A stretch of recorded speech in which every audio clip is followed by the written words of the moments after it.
Hey guys, I'm Olivia Thomas, and today I'm going to talk to you about Angel of Greenwood by Randy Pink. I clearly annotated a lot out of this book, so I'm not going to waste any time. I'm gonna go ahead and get into it. I'm going to start off by reading the book blurb and the jacket, just so we can have a quick summary before I get into these thousands of little tiny post-it notes. 17-year-old Isaiah Wilson is, on the surface, a town troublemaker, but he hides the fact that he is an avid reader and poet who never leaves home without his journal.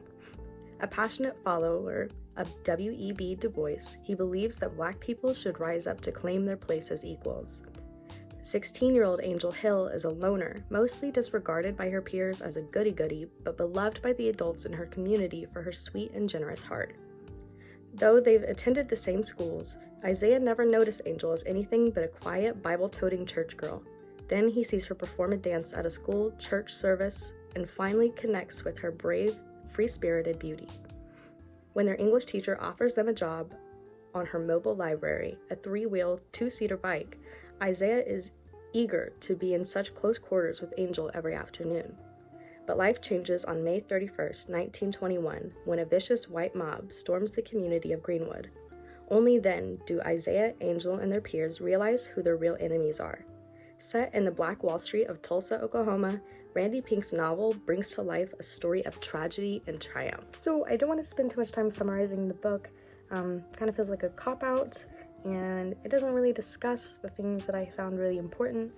But I do want to talk about the historical context of this book, which is all about the Tulsa Race Massacre. If you haven't read the book or you didn't pick that up from the book jacket, I know lots of schools don't even teach about the Tulsa Race Massacre, so it's very important to have that context for this book. And if you haven't read about the Tulsa Race Massacre, I very, very highly recommend reading on that and finding some articles about it before you get into this book, because you have to know what went down in real life, what led to the massacre, and how big of a turning point it was for Black people in America to really understand the depth of this book. With that being said, it is a very, very emotional book. It has so much depth, and it can definitely be triggering to some readers. So I recommend getting that context and reading up on the history and deciding if that is something that you're able to read before you read it. But I read it, and if you'd like to stick around, I have lots and lots of things to talk about. I am not going to be able to get to all of these annotations. Clearly, there are so many. But I do have these color-coded to talk about. The pink represent similes and metaphors throughout the book, and there were so many more, but I ran out of sticky notes. And the orange are references and allusions, and there really aren't many allusions in Angel of Greenwood. There are a lot more direct references, especially to W.E.B. Du Bois and Booker T. Washington, who are so important in the stories of Angel and Isaiah. So there's so many references to them in here, which is absolutely fantastic. And we have blue for imagery, and there was so much imagery in this book. And then the green is repetition, when characters are either repeating themselves out loud or in their head, or directly repeating something that happened earlier in the book. And then the yellow is just stuff that I found important. So I'm gonna try to save a lot of my time to talk about that. But I do want to get into some of the other stuff, especially the similes and metaphors in the beginning that really set up Angel and Isaiah's characters. So those are the ones I want to focus on, not so much the similes describing other characters, although there are so many in there, even for background characters that aren't even that vital to the plot. But there are some really, really good ones describing Angel and Isaiah, and that's what I want to focus on. So the first simile that I have marked in here on page 20 is in a chapter from Isaiah's point of view, and it's talking about Angel's dancing, and this simile is super, super important for so many reasons. I'm going to go ahead and read it and then get into why I found it so important to discuss, especially so early in the book, because really reading over things the first time around, you're like, wow, yeah, it's a simile, it's a good simile. But this one is really important for the characterization of specifically Isaiah in this instance. Although it does do really good at characterizing Angel, it is very, very important in understanding Isaiah. The sentence starts on page 19 and ends on page 20, but I'm going to kind of cut it a little bit short and just read the end of it. He's describing her dancing like she was living, breathing, moving poetry. And this simile is one that I really, really wanted to focus on, especially pertaining to Isaiah, because we read so much about Isaiah's love for poetry and how poetry is how he feels the most vulnerable, and he takes it so, so seriously, and it is just part of his identity. And the fact that he sees Angel dancing and he describes her as poetry, living, breathing, moving poetry, just tells how magnetic that connection between them is, even before he knows Angel, before he talks to Angel, before he gets to know Angel, he is describing her as poetry. So another one of the very beginning similes that I found really important for Angel's characterization involves her father, which we find out really early on. He has an illness, makes him basically unable to live without assistance. Angel and her mother take care of him, but Angel respects this man so, so much and holds him in such high regards. But on page 23, literally 3 pages after that last simile, this book is absolutely littered. Littered is a horrible word because I feel like it has kind of a negative connotation, but it is so full of similes and metaphors. They're almost back to back.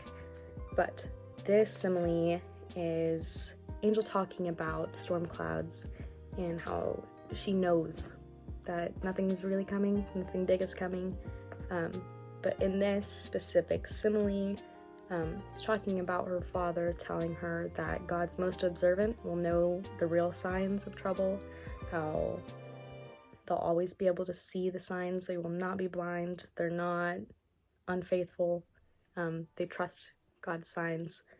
And I'm just going to go ahead and read it.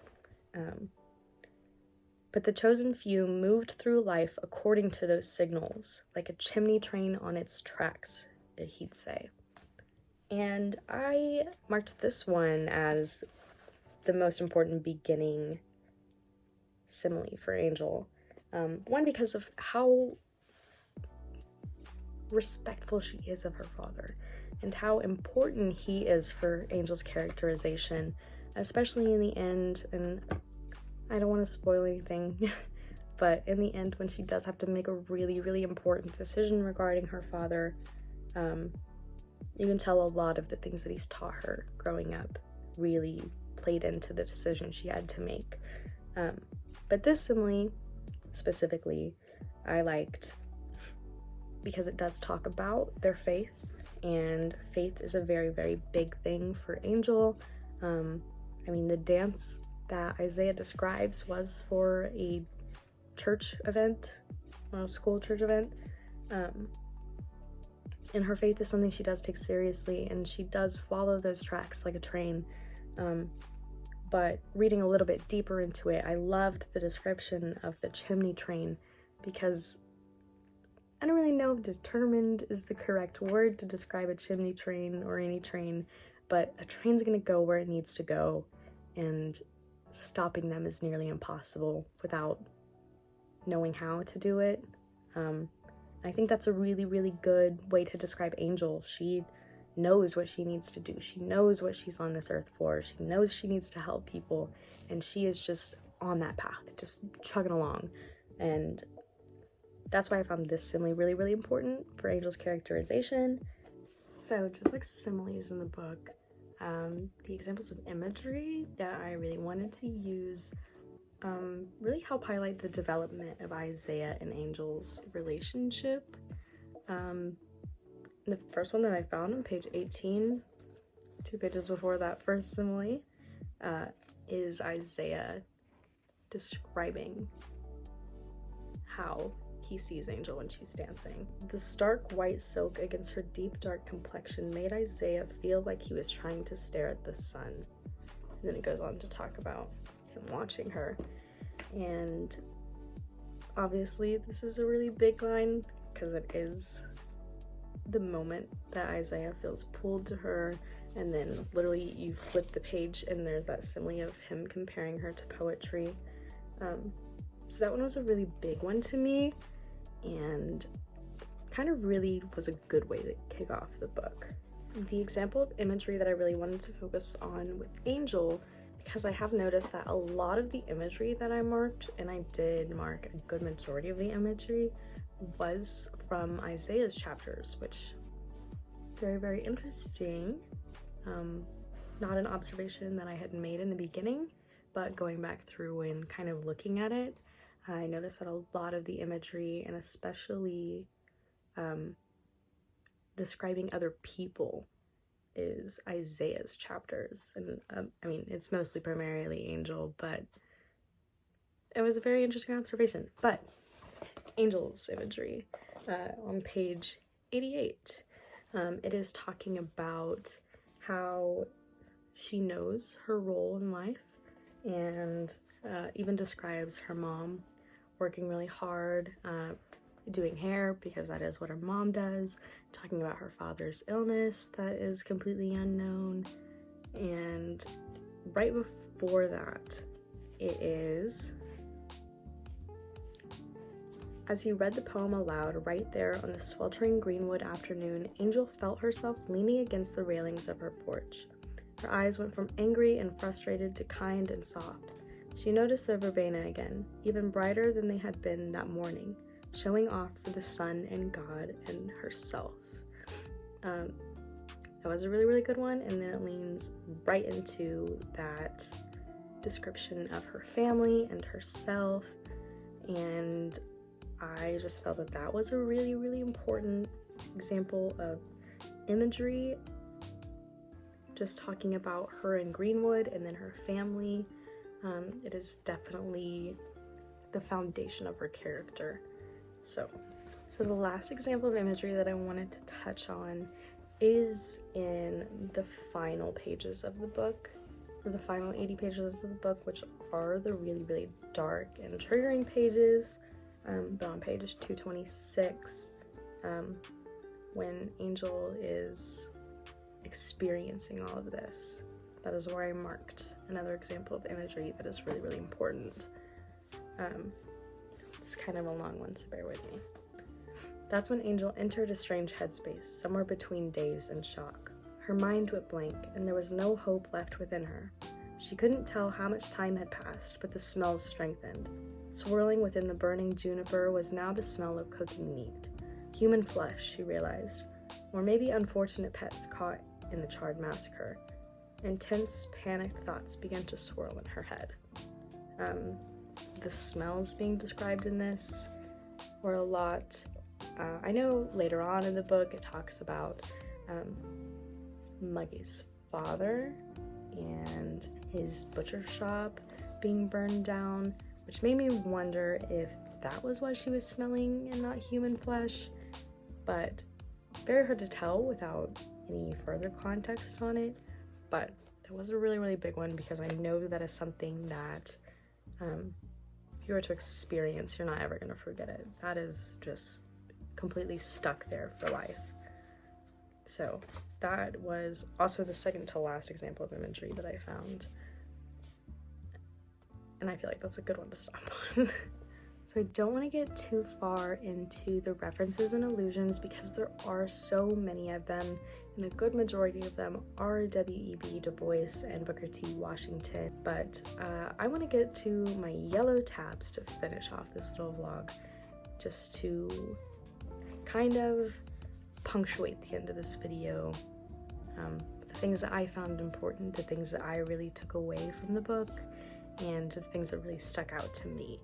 So we'll do that as the end of this. So a lot of these passages that I marked are pretty random. They tie into the plot, or they don't, or they're just quotes that I found really, really important and notable. And this first example on page 30 is definitely something that I found notable. You know, literally, I read it and I was like, oh my gosh, because I hadn't really decided what all my little tabs would be, but I put a little yellow sticky there and I was like, that's for me to go back to. But the line, or the lines, read, "Before a black man in a stranger's nation, are we ever truly safe? And two, whose nation even is this? Whose land are we walking on right now? Sure isn't theirs." That one definitely stuck out to me, being a Native American, and I really liked that Pink threw that in, acknowledging that the land doesn't even belong to white people. It doesn't belong to anybody of European descent. It belongs to Native Americans. I also marked as important all of the poems that Isaiah wrote throughout the book, or even prior to the book. I marked Black Angel, I marked the Shield poem. Anything that had to do with Isaiah's writing got marked, because it was important to his characterization and important to the development of his relationship with Angel and his relationship with Muggy. So those definitely were very, very important. So one of the final things I have marked in the book, one, because I was really running out of sticky notes by the end of the book, and also because it's at pretty much the end, is, thank you, Dixie, is all of the mothers singing "There's no greater love" and repeating "no greater love." I also am kind of surprised that I didn't mark this as repetition, because they did repeat this over and over, but they are just chanting "there's no greater love" over and over and over after Muggy rings the church bell.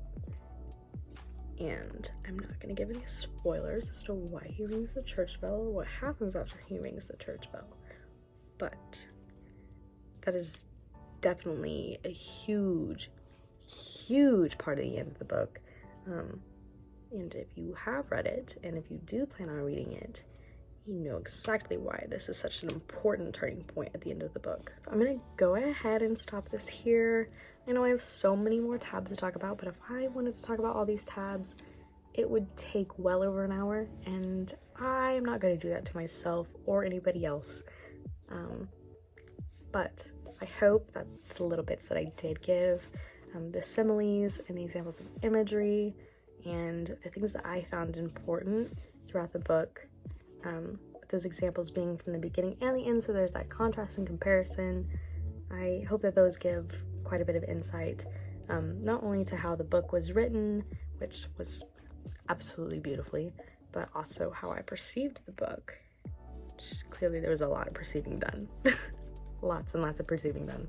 I hope that anybody that sees me in person asks me why this book has so many tabs, so I can tell them that they're all color-coded and what they all mean, and maybe will spark some interest, because there are so many. I'm gonna go ahead and end this vlog here. I would rate this book 5 out of 5 stars. So good. I cannot wait to log this in my reading journal and talk about it to literally everybody. I'm going to be so annoying with it. Lucy, do you want to say bye? Okay.